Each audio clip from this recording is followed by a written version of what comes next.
Reading with Ja. I hope you all are enjoying homeschool. Today we are going to read a spooky story. I Need My Monster. I Need My Monster. Written by Amanda Noll, illustrated by Howard McWilliam. Tonight, when I looked under the bed for my monster, I found this note instead. Gone fishing. Back in a week. Gabe. What was I going to do? I needed a monster under my bed. How was I supposed to get to sleep if my monster was gone? I tried to sleep, but it wasn't the same without Gabe. I missed his ragged breathing, his nose whistling, the scrabbling of his uncut claws. How would I ever get to sleep without Gabe's familiar scary noises and his spooky green ooze? It was no use. Gabe would be gone for a week, and I just had to have a monster. I climbed quietly out of bed so my parents wouldn't hear me. I knocked on the floorboards, then scrambled back under my covers. I waited nervously. Would a new monster appear? What would he be like? Would his snorting be as cheerful as Gabe's? When I heard some creaking under my bed, I knew that the substitute monster had arrived. Good evening, said a low, breathy voice. My name is Herbert, and I will be your monster for the evening. Herbert? What kind of name is that for a monster? You don't sound scary at all. Have you even scared a kid before? Well, no, but I have read all the best books on the topic. Do you have long teeth and scratchy claws? I asked. No, but I have an overbite, and I'm a mouth breather. Listen.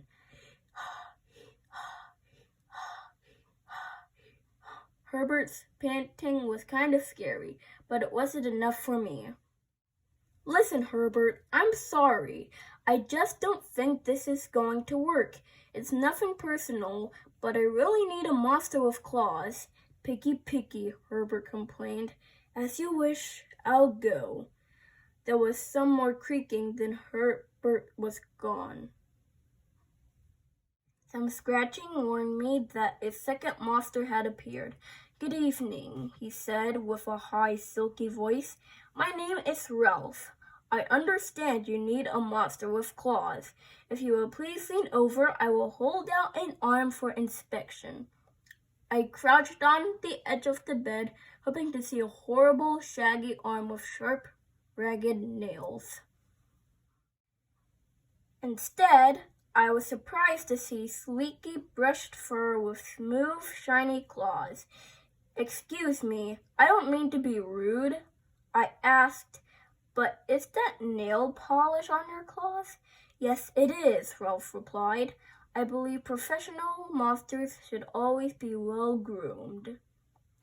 I could tell that this was not going to work either. I'm sorry to disappoint you, Ralph, but I need a monster with scary claws, like Gabe's, I thought.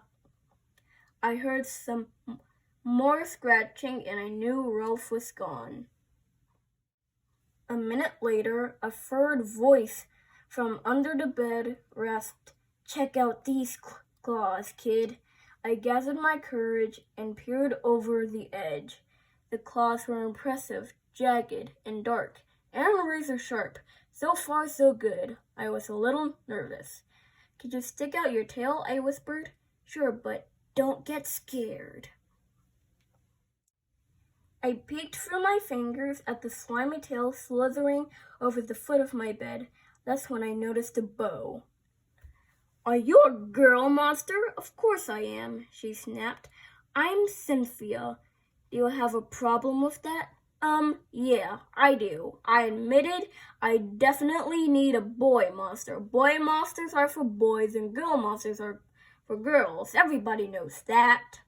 Well, aren't you a picky one? She sniffed, and then she was gone. Was I being too picky? No. I knew that my monster needed to be well-clawed and menacing. The whole point of having a monster, after all, was to keep me in bed, imagining all the scary stuff that could happen if I got out. Then I heard a shuffling noise and some slobbering. A fourth monster was under my bed. Hey, the name's Mac. One look at his claws proved that Mac was a big, scruffy boy monster. I shivered. Maybe this one would work out. Those are excellent claws. But do you have a long tail? I leaned over to see. No, my tail is stumpy, Mac slurped, but I do have an unusually long tongue. Why should I be afraid of a long tongue? I asked. Oh, I don't know, he said, trying to sound terrifying. You never know when I might lick you. I fell back on the bed, laughing. Well, if you're not even going to try to work with me, Mac whined. I held in my giggles. I really don't think you should send me away, he warned. Kids who reject 5 monsters in one night. I did not reject 5 monsters tonight, I interrupted. My regular monster went fishing. Fishing, eh? Maybe he just left because you're so picky. Fine, I'm out of here. But I wouldn't expect another monster tonight if I were you. How was I ever going to get to sleep without my monster? I was surprised to hear more creaking under the bed, loud creaking with scratching. I thought no more monsters were going to appear tonight, I said. Sorry, I'm late, kid. Phew, it was Gabe. I thought I would enjoy fishing, but I didn't, he explained. Those fish scare too easily. No challenge at all. You, however, are challenging, my friend. You're almost too old to be afraid of monsters, to keep me on my toes. Ah, toes. A delicious snack. The bed quivered as Gabe's stomach rumbled with hunger. Now, if you don't mind, I'd like to start the evening with an ominous puddle of drool. I peeked over the edge of the bed. Green ooze spread soundlessly from underneath. Ah! Then the bed trembled as Gabe unfurled his spiked tail. He was staring me to guess where he might pop up. I shivered. So you had some substitute monsters tonight, Gabe said, sharpening his claws on my bedpost. Were you scared? Then Gabe started tapping. I could tell he wanted to know if I still needed him. No other monster can scare me like you, I giggled, diving under my covers and pulling them up tight. Through the blanket I heard Gabe's soft, comforting snorts. Ha! I knew it! We're made for each other, he growled.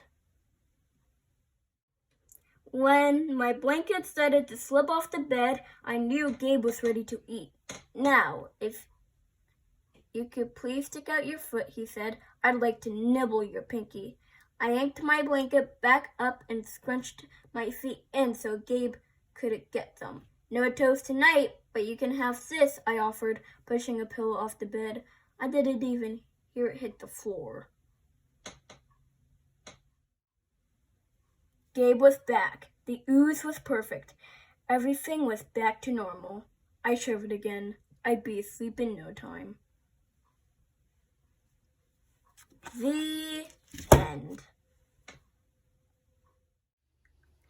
I hope you enjoyed this spooky story. Don't forget to like, share, and subscribe, and hit the notifications bell. Goodbye!